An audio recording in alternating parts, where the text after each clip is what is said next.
Mukunda jewellers మొట్టమొదటి factory outlet ఇప్పుడు కూకట్పల్లి, కొత్తపేట్, సోమాజిగూడ మరియు ఖమ్మంలో. Welcome to Suman TV. నేను మీ సుమన్ టీవీ నాగ్. కోల్కతా ఇన్సిడెంట్కి సంబంధించినటువంటి వాటిలో కనుక మనం చూస్తే సందీప్ ఘోష్, సందీప్ రాయ్ ఈ పేర్లు మాత్రం మనకు వినిపిస్తూనే ఉన్నాయి. ఒకరేమో సిబిఐ కస్టడీలో ఉన్నారు, ఒకరేమో జ్యుడిషియల్ కస్టడీలో ఉన్నారు. ఇప్పటి వరకు ఛార్జ్ షీట్ అయితే ఫైల్ అవ్వలేదు. దీనికి సంబంధించినటువంటి వాటిలో త్వరితగతిన జడ్జిమెంట్ రావాలి అని అంటే ఛార్జ్ షీట్ ఫైల్ అవ్వాల్సినటువంటి అవసరం కూడా కొంత ఉంది. అయితే ఇప్పటి వరకు ఉన్నటువంటి అప్డేట్స్ ప్రకారం ఏం జరిగింది అండ్ దేశం మొత్తం చర్చించుకున్నటువంటి కలకత్తా ఇన్సిడెంట్లో ఈ రోజు కనుక మనం చూస్తే సో నెక్స్ట్ ట్రయల్స్లో ఏముండే అవకాశం ఉంటుంది అనేది ఈరోజు మనతో పాటు హైకోర్టు అడ్వకేట్ రవీంద్రనాథ్ గారు ఉన్నారు. అది వారి మాట్లాడి తెలుసుకుందాం. Hello sir. హాయ్ అండి నాగరాజ్ గారు. ఆల్మోస్ట్ 45 days అయితే అయిపోయిందండి దీనికి సంబంధించింది మనం పూర్తిగా కనుక చూస్తే. అయితే ఇందులో ఛార్జ్ షీట్ ఇంకా ఫైల్ అవ్వలేదు అనేటువంటి అంశాలు అయితే చాలామందిలో క్వశ్చన్ మార్క్లో లేవనెత్తేటువంటి ప్రశ్నల కిందకి మనం చెప్పుకోవచ్చు. అండ్ ముఖ్యంగా బాధితురాలకు సంబంధించినటువంటి అటు పేరెంట్స్ అయినా సరే లేదా దేశం మొత్తం అయినా సరే ఎప్పుడు జస్టిస్ వస్తుందని చెప్పేసి భావిస్తూ ఉన్నారు. అండ్ సందీప్ ఘోష్కి సంబంధించినటువంటి అక్రమాలు కానివ్వండి, అకృత్యాలు కానివ్వండి, లేదంటే అతనికి సంబంధించి అతని ల్యాప్టాప్లో ఏముందో ఆ విషయాలన్నీ విస్తుపోయేటువంటి నిజాలు ఎప్పుడైతే బయటకు వచ్చాయో చాలామంది ఓహో ఇది మామూలు విషయం కాదు, చాలా పెద్ద కుంభకోణంలానే జరిగింది అనేటువంటి విషయాన్ని కూడా చెప్తూనే బట్ జస్టిస్ మాత్రం త్వరగా రావాలని చెప్పేసి కోరుకునేటువంటి వాళ్ళు ఉన్నారు మనతో పాటు. అండ్ మనం కూడా గత కొద్ది రోజుల నుంచి 45 daysలో ఎక్కడా కూడా ఏ రోజు తగ్గకుండా కూడా దీనికి సంబంధించినటువంటి అప్డేట్స్ ఇస్తూనే ఉన్నాం. ఎందుకంటే మనల్ని ఆ విధంగా ఆదరించేటువంటి మన తెలుగు ఆడియన్స్ కూడా ఉన్నారు. సో వాళ్ళకి స్పెషల్ థ్యాంక్స్ అని చెప్పాలి ఈ విషయంలో మాత్రం. ఈ అప్డేట్స్ ఏ విధంగా ఉన్నాయి సార్ ప్రస్తుతానికైతే సంజయ్ రాయ్ మీదను సందీప్ ఘోష్ మీద? సిబిఐ ఇన్వెస్టిగేషన్స్, ఇంట్రాగేషన్స్, అదేవిధంగా ఈడీ యొక్క దాడులు ఆల్మోస్ట్ ఒక కొలికైతే వచ్చేసేయండి. ఛార్జ్షీట్ ఫైల్ చేసే తుది ముగింపు దశకు చేరుకున్నట్టుగా మనం అంచనా వేయచ్చు. అయితే గడచిన 2 రోజులుగా ఆల్మోస్ట్ ఇంకా ఛార్జ్షీట్ ఫైల్ చేస్తారు అనుకునేసరికి కొన్ని విస్తుపోయే నిజాలు వెలుగులోకి రావడంతో మళ్ళీ ఆ దిశగా కూడా ఎంక్వైరీ చేసే పనిలో పడ్డారు సిబిఐ ఆఫీసర్లు, అదేవిధంగా ఎన్ఫోర్స్మెంట్ డైరెక్టరేట్ అధికారులు. కొన్ని కీలక పరిణామాలు చోటు చేసుకున్నాయి. అందులో భాగంగా ఈరోజు సందీప్ ఘోష్ గారికి అంటే ఆయన లాస్ట్ మనం చెప్పినటువంటి ప్రీవియస్ వీడియోలో అవిక్ డే, రంజిత్ షా ఇట్లాంటి కొత్త పేర్లు రావడంతో ఇతని యొక్క కాంటాక్ట్ లిస్ట్లో కూడా వాళ్ళ పేర్లు ఉండడం, ఈవెన్ వాళ్ళని కూడా ఎంక్వైరీ చేసేటప్పుడు కొన్ని కొత్త విషయాలు వెలుగులోకి వచ్చాయి. అందులో భాగంగా ఈరోజు సోమవారం నాడు నార్కోటిక్ టెస్ట్కి పర్మిషన్ ఇవ్వమని చెప్పి సందీప్ ఘోష్ గారిని అడిగే అవకాశం ఉంది. బహుశా రిజల్ట్ ఏంటుంది బహుశా మనకి ఈవినింగ్ వరకు తెలుస్తుంది. నార్కోటిక్ టెస్ట్కి కోర్టు పర్మిట్ చేస్తుందా చెయ్యదనే విషయం మీద. ఇంతకుముందు గతంలో సంజయ్ రాయ్ని చేసినప్పుడు కోర్టు రిజెక్ట్ చేసింది. బట్ ఈ సందర్భంలో మన నార్కోటిక్ టెస్ట్కి పర్మిట్ చేస్తారా, పర్మిట్ చేయరంది అది బహుశా మనకి కోర్టు ట్రయల్స్ అయ్యాక ఈవినింగ్ వరకు తెలిసే అప్డేట్ అయితే ఉంటుంది. అయితే ఇందులో భాగంగా నార్కోటిక్ టెస్ట్ కీలకంగా ఉండే అవకాశం ఉంటుంది. సంజయ్ రాయ్ విషయం వేరు, ఇక్కడ సందీప్ ఘోష్ యొక్క విషయం వేరు. ఎందుకంటే ఇతను ఆర్థిక అవకతవకలు చాలామంది ఒక బిగ్ ప్రొఫెషనల్స్తో కలిసినటువంటి ఈయనకి చాలా వరకు రిలేషన్స్ ఉన్నాయి కాబట్టి దానికి సంబంధించి కూడా ఆ రకంగా ఇన్వెస్టిగేషన్ చేయాలంటే డెఫినెట్గా నార్కోటిక్ టెస్ట్ అవసరం అయితే ఉంటుందని నా ఉద్దేశం. బహుశా మరి కోర్టు పర్మిట్ చేస్తుందా చేయదంది మనకు కన్ఫర్మేషన్ వస్తుంది. అయితే సందీప్ ఘోష్ గారు నిన్న చేస్తున్న దశలో ఏం జరిగిందంటే సందీప్ ఘోష్ గారి భార్య యొక్క సంగీత ఘోష్ గారి మీద ఆల్రెడీ గతంలో మనం చెప్పాం ఈవిడ అక్రమంగా కొన్ని ఆస్తులు ఈవిడ పేరు మీద రిజిస్టర్డ్ 2 ప్రాపర్టీస్ ఉన్నాయి. ఆ ప్రాపర్టీస్ని నేను ఈడీ జప్తు చేసింది. ఆ ప్రాపర్టీస్ని ముఖ్యంగా దానికి సంబంధించిన డాక్యుమెంట్స్ ఏవైతే ఉన్నాయో ఆ డాక్యుమెంట్స్ పోస్ట్ అప్రూవల్ అంటే ఎక్కడైనా కన్స్ట్రక్షన్ చేసే ముందు పర్మిషన్లు తీసుకుంటారు. కానీ 2021లో ఎప్పుడైతే సందీప్ ఘోష్ గారు ఈ ఆర్జేకర్ మెడికల్ కాలేజీకి ప్రిన్సిపాల్గా ఉన్నారో అదే సమయంలో ఆ డాక్యుమెంట్స్ని అంటే ఆ ల్యాండ్ పర్చేజ్ చేయడం జరిగింది. అదే టైంలో డాక్యుమెంట్స్ రేజ్ అయినాయి. అయితే ఈ యొక్క ఆర్థిక అవకతవకలకు సంబంధించి మాట్లాడిన సందర్భంలో అక్కడ పేమెంట్ ఇచ్చిన షెడ్యూలు, ఇక్కడ ఆర్జేకర్ ప్రిన్సిపాల్గా టెండర్లు పిలిచిన డేట్స్ సిమిలర్గా దగ్గరగా కనిపిస్తున్నాయి. కాబట్టి ఆ దిశగా కూడా సిబిఐ ఎంక్వైరీ చేసే పనిలో పడింది. ఈడీ సపోర్ట్ తీసుకొని సిబిఐ ఎంక్వైరీ చేసే పని పడింది. అంటే date registration of dates, payments ఎవరైతే ల్యాండ్ బయ్యర్ ఉన్నాడో, ల్యాండ్ యొక్క సెల్లర్ ఎవరైతే ఉన్నారో అతనికి పేమెంట్ చేసిన షెడ్యూల్ అంతా కూడా ఇక్కడ టెండర్స్ పిలిచిన డేటు, అక్కడ ల్యాండ్ పర్చేజింగ్ డేట్స్ ఆల్మోస్ట్ సిమిలర్గా కనిపించడంతో ఆ యాంగిల్లో కూడా సిబిఐ ఇంట్రాగేషన్ చేసే పనిలో పడ్డారు. ఈరోజు ఆయనకి అంటే ముఖ్యంగా ముర్షిదాబాద్లో ఉన్నటువంటి 2 ఫ్లాట్స్, అదేవిధంగా సౌత్ కోల్కతాలో ఉన్నటువంటి 2 ఫ్లాట్స్, నార్త్ కోల్కతాలో ఉన్నటువంటి 3 ఫ్లాట్స్, మొత్తం ఇవన్నింటినీ కూడా ఈరోజు వాళ్ళు జప్తు చేయడం జరిగింది ఆ యొక్క ప్రాపర్టీస్ సంబంధించి. ఇది ఇక్కడ సందీప్ ఘోష్ గారి యొక్క విషయానికి సంబంధించి మనం మాట్లాడుకునే విషయాన్ని అయితే ఇది. దీని మళ్ళీ నేను మిడిల్లో మళ్ళీ ఆయన కంటిన్యూ చేస్తాను వేరే సందర్భంలో.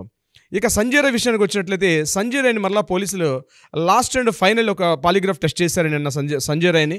అయితే ఆయన ఇప్పుడు ఈ లాస్ట్ పాలిగ్రాఫ్ టెస్ట్కి చాలా మెచ్యూర్డ్గా కనిపిస్తున్నాడు. ఆయన నేను ఈ సంఘటన చేయలేదు, నేను మర్డర్ చేయలేదు అంటే ఆల్రెడీ కవితా సర్కార్ ఆయనకి బాగా ఫీడింగ్ ఇచ్చుంటున్నారు. బహుశా నేను ఈ మర్డర్ చేయలేదు, నేను వెళ్ళేసరికి స్పృహ తప్పినటువంటి స్థితిలో ఒక బాడీ అక్కడ ఉంది, నేను చూసి బయటకు పారిపోయానని అదే వర్డ్ మీద స్టాండ్ అయి చెప్తున్నాడు దానికి సంబంధించినటువంటి సంజయ్ రాయ్ యొక్క వెర్షన్ అయితే ఈరోజు ఒక కీలకమైనటువంటి ఒక విషయం బయటపడింది నాగరాజు గారు. ముఖ్యంగా అది నేను మీకు చెప్తున్నాను.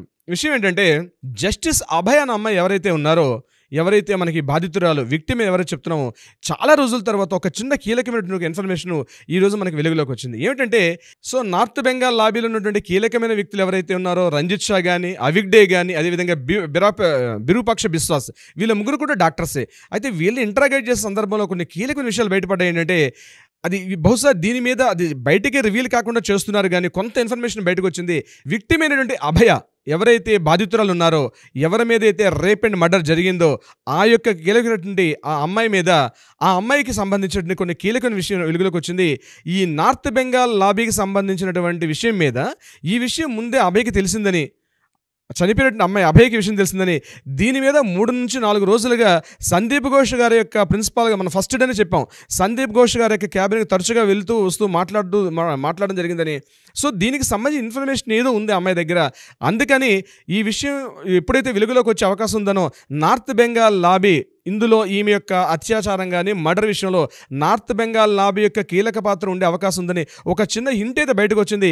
ఆ కోణంలో కూడా సిబిఐ వాళ్ళు దర్యాప్తు చేస్తున్నారు. సుదీప్తో రాయ్ని ఎప్పుడైతే నార్త్ బెంగాల్ లాబీలో కీలకమైన వ్యక్తి ఎవరైతే ఉన్నారో సుదీప్తో రాయ్, ఆయనని ఎప్పుడైతే ఇంటరాగేషన్ చేసి మాట్లాడేటప్పుడు కొన్ని కీలకమైన విషయాలు బయటపడ్డాయి. మనం డి అని చెప్తున్నాం, ఆ డీని బహుశా మళ్ళీ మనం రివీల్ చేద్దాం తర్వాత ఎపిసోడ్లో. అయితే ఈ సందీప్ ఘోష్ అరెస్ట్ చేసిన సందర్భం అంటే సందీప్ ఘోష్ మార్నింగ్ 9:30కి విషయం తెలిసిన తర్వాత ఒక కీలకమైన వ్యక్తితోటి చాలాసేపు మాట్లాడినట్టుగా తెలుస్తుంది. అయితే ఆ పేరుని రివీల్ చేయట్లేదు సిబిఐ వాళ్ళు. తొందరలోనే అది బహుశా ఛార్జ్ షీట్ ఫైల్ చేసేటప్పుడు ఆ పేరు కూడా బయటకు వెలుగులోకి వచ్చే అవకాశం ఉంది. మమతా బెనర్జీ పేరు ఉండే అవకాశం ఉంటుంది అనుకోవచ్చు. అది మనం చెప్పలేము నాగరాజు గారు, ఎందుకంటే మనకి కన్ఫర్మేషన్స్ రాలేదు, రకరకాల ఊహాగానాలు ఉన్నాయి. బట్ ఊహాగానాల మీద మనం ఎపిసోడ్ చేయలేం కాబట్టి మనకు అందిన ఇన్ఫర్మేషన్ వరకే మనం చేయగలుగుతున్నాం. సో దీనికి సంబంధించి ఈ అభయ అనే అమ్మాయి ఉంది కాబట్టి ఈ అమ్మాయికి ఆ ఇన్ఫర్మేషన్ తెలిసింది. నార్త్ బెంగాల్ లాబీలో ఏదైతే లోపాయికారి ఒప్పందాలు, ముఖ్యంగా ఈ డిగ్రీ సర్టిఫికేట్స్ ఇవ్వడంలో కానీ కొంత వాళ్ళు బ్రైబ్ అంటే లంచం తీసుకుంటూ కొన్ని పనులు చేసి పెట్టడం విషయంలో, తనకి పర్సనల్ విషయంలో అభయకి సంబంధించి కొన్ని కీలకమైనటువంటి విషయాలు నిన్న సిబిఐ వాళ్ళు రాబట్టారు. బహుశా రేపు ఛార్జ్షీట్ ఫైల్ చేసేటప్పుడు ఈ కీలకమైన విషయాలే రేపు ప్రధాన అస్త్రాలుగా పనిచేసే అవకాశం ఉంటుంది.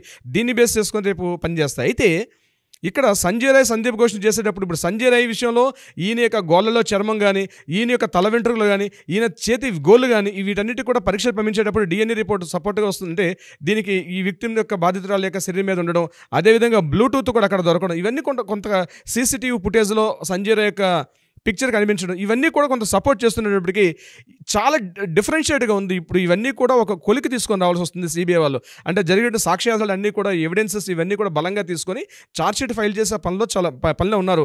బహుశా తొందరలోనే ఛార్జ్షీట్ ఫైల్ చేస్తారు. ఇదిలా ఉండగా నిన్న నార్త్ బెంగాల్ లాబీలో ఒక కీలకమైన ఘట్టం చోటు చేసుకుంది. ఐఎంఏ ఇండియన్ మెడికల్ అసోసియేషన్ యొక్క వెస్ట్ బెంగాల్ చాప్టర్ కలకట్టాలో ఉంది. దానికి సంబంధించి మెయిన్ ఎవరైతే సెక్రటరీని ఎన్నుకునే పని యాక్చువల్గా వాళ్ళకి పడింది. ఈ బహుశా ఈ 2-3 రోజుల్లో సెక్రటరీని ఎన్నుకోవాలి. దీనికి సంబంధించి Indian medical association Calcutta chapter సంబంధించి ఎవరైతే సభ్యులు ఉన్నారో మోర్ దాన్ 350 సభ్యులు అయితే ఉన్నారు. ఈ కీలకమైన సభ్యుల్ని నిన్న ఒక మీటింగ్ కండక్ట్ చేసుకున్నారు వాళ్ళకి. ఇందులో దీనికి ఆల్రెడీ ఎగ్జిస్టింగ్ గౌరవ ప్రధాన కార్యదర్శిగా ఉన్నటువంటి శంతన్ సేన్ కూడా దీనికి ఆల్రెడీ హాజరు కావడం జరిగింది. ఇదే శంతన్ సేన్ మీద ఆల్రెడీ అలిగేషన్స్ ఉన్నాయి. తృణమూల కాంగ్రెస్ పార్టీలో కీలకమైన సభ్యుడు కూడా ఈ శంతన్ సేన్. అయితే ఇతనికి కూడా ఆల్రెడీ జరుగుతున్న సంఘటన మీద కూడా ఆగస్ట్ 9 జరిగినటువంటి ఏదైతే దుర్ఘటన ఉందో దానికి సంబంధించి కూడా శంతన్ సేన్ మీద కొన్ని అబ్లిగేషన్స్ ఉన్నాయి. వాటి విషయం మీద కూడా సిబిఐ వాళ్ళు 2 సార్లు పిలిచారు, ఇంట్రాగేషన్ చేయడం జరిగింది. అయితే ఈ నిన్న జరిగినట్టు కొన్ని విషయాల్లో ఇంపార్టెంట్ పాయింట్ ఏంటంటే తపస్ చక్రవర్తి అండ్ 3 వ్యక్తులండి. నిన్న యాక్చువల్గా ఈ బాడీ మీటింగ్ అంటే ఎలక్షన్స్ కోసం ముందుగా ఒక బాడీ మీటింగ్ జరిగింది, అంటే ఎలక్షన్ బాడీ మీటింగ్ ఒకటి. ఆ మీటింగ్ జరుగుతుండగా ఇందులో పార్టిసిపేట్ చేయాల్సిన కీలకమైన సభ్యులు ఎవరైతే ఉన్నారో అందులో 3 వ్యక్తుల మీద కిడ్నాప్ జరిగింది. ఆ 3 వ్యక్తులు ఎవరంటే తపస్ చక్రవర్తి ఒక పర్సను, ఇంకొక ఆయన పేరు ప్రియాంక రాణా, 3వ వ్యక్తి జయా మజుందర్. తపస్ చక్రవర్తి ఆల్రెడీ మనకి ఆగస్ట్ 9 ఏదైతే మనకి పోలీసులు ఎంక్వైరీ చేస్తున్నప్పుడు ఇతను అక్కడ మనకు కనిపించడం జరిగింది. ఆగస్టు 9 జరిగిన సంఘటనలో కూడా తపస్ చక్రవర్తి క్లియర్గా కనిపించాడు. అవిగ్డేతో పాటు ఉన్నటువంటి ఫోటోలో అవిగ్డే, దాంతోపాటు ఎవరైతే అభిజిత్ మండల్, అదేవిధంగా రంజిత్ షా, ఎవరైతే ఉన్నారో వాళ్ళతో పాటు తపస్ చక్రవర్తి పేరు కూడా మనకు కనిపించింది. అతని ఫోటోను కూడా మనం హైలైట్ చేయడం జరిగింది. నెంబర్ 2 ఈ ప్రియాంక రాణా ఎవరంటే ఇతను స్వాస్థ్య భవన్ అంటే మెడికల్ మెయిన్ సెక్రటరియట్లో మెడికల్ ఆఫీస్ ఏదైతే ఉంటుందో స్వాస్థ్య భవన్ అని మనం చెప్తున్నాం, అందులో కీలకమైనటువంటి ఒక ప్రధాన అధికారిగా ఉన్నటువంటి వ్యక్తి ఈ ప్రియాంక రాణా. మూడో వ్యక్తి అయినటువంటి జయ మజుందార్, ఇతను గాంధీ మెడికల్ కాలేజ్ కళ్యాణి అన్నటువంటి ఏరియాలో ఉన్నటువంటి అంటే కలకట్టాలో ఉన్నటువంటి ఒక కళ్యాణ్ అనే ప్రాంతంలో ఉన్నటువంటి medical college Gandhi medical college, దాంట్లో ఇతను ప్రిన్సిపాల్గా ఉన్నటువంటి వ్యక్తి ఈ జయ మజుందార్. ఈ ముగ్గురు వ్యక్తులు కూడా వీళ్ళు కూడా పార్టిసిపేట్ చేద్దామని వచ్చేసరికి ఈ ముగ్గురిని కూడా వేలాది మంది అక్కడ ఆ యొక్క ఎలక్షన్స్ జరిగే మీటింగ్కి కొంతమంది ముందే వచ్చి ఆ ప్రాంతాన్ని ముట్టడి చేయడం జరిగింది. వీళ్ళ ముగ్గురు రావద్దని చెప్పి రాస్తారోకలు ఇంత ముందు అయితే మనం ఎలా అయితే చూసామో ఈ రాస్తారోకలు ధర్నాలు ఎలా చేశారో అదేవిధంగా ఈరోజు నార్త్ బెంగాల్ లాబీలో ఉన్నటువంటి కీలకమైన వ్యక్తులు వీళ్ళు రాకూడదని చెప్పడం జరిగింది. వీళ్ళ ముగ్గురిని కూడా అక్కడి నుంచి కిడ్నాప్ చేయడం జరిగింది, తప్పించే ప్రయత్నం చేశారు. మరి ఎవరు చేశారు, ఏం చేశారు, మరి పోలీసులు ఇంటరాగేషన్ ఏం జరుగుతుంది, ఈ వ్యక్తులు ఇప్పుడు ఈరోజు ఇప్పటికీ వాళ్ళు ఎక్కడ ఉన్నారన్న విషయం మీద పోలీసులు మళ్ళీ ఎంక్వైరీ చేయడం జరుగుతుంది. ఎందుకంటే ఈ ముగ్గురు వ్యక్తులు కీలకమైనటువంటి వ్యక్తులు. ఆగస్టు 9 జరిగినటువంటి ఏదైతే సంఘటన జరిగిందో దానిలో వీళ్ళు ముగ్గురు కూడా కీలకమైన వ్యక్తులు. షంతన్ సేన్ ఆల్రెడీ పార్టిసిపేట్ చేశాడు. చేసిన తర్వాత రాబోయే ఎలక్షన్స్లో నేను పార్టిసిపేట్ చేయట్లేదు, నేను వాలంటీర్గా తప్పుకుంటున్నాను అని చెప్పి షంతన్ సేన్ గారు మాట్లాడడం జరిగింది. కానీ ఈ ముగ్గురు వ్యక్తుల మీద మాత్రం కిడ్నాప్ జరిగింది. ఆ కార్యక్రమానికి అటెండ్ కాకుండా వాళ్ళు బయలుదేరడం అయితే ఇంట్లోంచి బయలుదేరారు, ముగ్గురు కూడా ఎవరి హౌస్ నుంచి వాళ్ళు బయలుదేరారు. కానీ మధ్యలో ఏదో జరిగింది, ఆ మధ్యలో వీళ్ళు అబ్స్కాండ్ అయిపోయారా లేకపోతే కిడ్నాప్ చేయబడ్డారంది బహుశా ఈరోజు ఈవినింగ్ కూడా తెలిసే అవకాశం ఉంది. ఏదైనప్పుడు కూడా ఇటువంటి సంఘటన నేపథ్యంలో ఇండియన్ మెడికల్ అసోసియేషన్ తలకు వెస్ట్ బెంగాల్ చాప్టర్లో ఎన్నికలు అనేవి కూడా కీలకంగా అస్త్రాలు మారాయి. ఎందుకంటే టోటల్ ఎంటైర్ కలకట్టాలో ఉన్నటువంటి టోటల్ మెడికల్ కాలేజ్ స్టూడెంట్స్, అది ఎంబీబీఎస్ఆ, పీజీటీయా, లేకపోతే పీజీ స్టూడెంట్సా, లేకపోతే హెల్త్ వర్కర్సా, టోటల్ అందరూ కూడా బాధితులే. నార్త్ బెంగాల్ లాబీస్ దానికి బాధితులుగా ఏదో ఒక సందర్భంలో బాధితులుగా ఉన్నటువంటి నార్త్ బెంగాల్ లాబీలో ఇటువంటి ఎలక్షన్స్ జరగడం అన్నది కీలకంగా మారింది. నార్త్ బెంగాల్ లాబీలో జరుగుతున్నటువంటి ఎలక్షన్స్ ఏవైతే ఉన్నాయో బహుశా విత్-ఇన్ 1 వీక్లో జరిగే అవకాశం ఉంది. ఈ ఎలక్షన్స్ ఏ స్థాయికి చేరుతాయి అంటే నిరసనకారులు జూనియర్ డాక్టర్ల మధ్యలో ఏవైనా మరలా ఈ ఎలక్షన్స్ని మరలా పోస్ట్ పోన్ చేస్తారా లేదా కంటిన్యూ అవుతాయి అన్నది మనం నెక్స్ట్ ఎపిసోడ్లో తెలుసుకుందాం నాగరాజు గారు. డెఫినెట్గా. ఎనీవేస్ ఏదేమైనా we demand justice, we want justice. And ఇందులో పర్టికులర్గా మీరు మాట్లాడిన దాంట్లో కనుక మనం చూస్తే చాలా విషయాలు ఒక్కొక్కటి వెలుగులోకి వస్తూ ఉన్నాయి. ఇది దేశం మొత్తం ఎదురు చూస్తుంది అని అంటే దీని వెనక పెద్ద జరిగింది, దీన్ని బయటికి రానికుండా చేస్తున్నారు అనేటువంటి విషయం అయితే ప్రతి ఎపిసోడ్లోనూ మనకు అది కూలంకషంగా కనిపిస్తుంది. ఈరోజు ఎపిసోడ్లో మెయిన్ అభయ సంబంధించినటువంటి ఒక చిన్న పాయింట్ బయటకు వచ్చిందండి ఈరోజు మనం మాట్లాడుకున్నట్లు. అవును, ఎందుకు చనిపోయి ఉండొచ్చు అనేటువంటి దానికి ఒక కీ దొరకటం అయితే జరిగింది. Anyways thank you so much Ravindranath garu. Thank you so much Nagaraj garu. Suman టీవీలో మీ పర్సనల్ అండ్ బిజినెస్ ప్రమోషన్స్ కోసం కింది నెంబర్కి కాంటాక్ట్ చేయండి.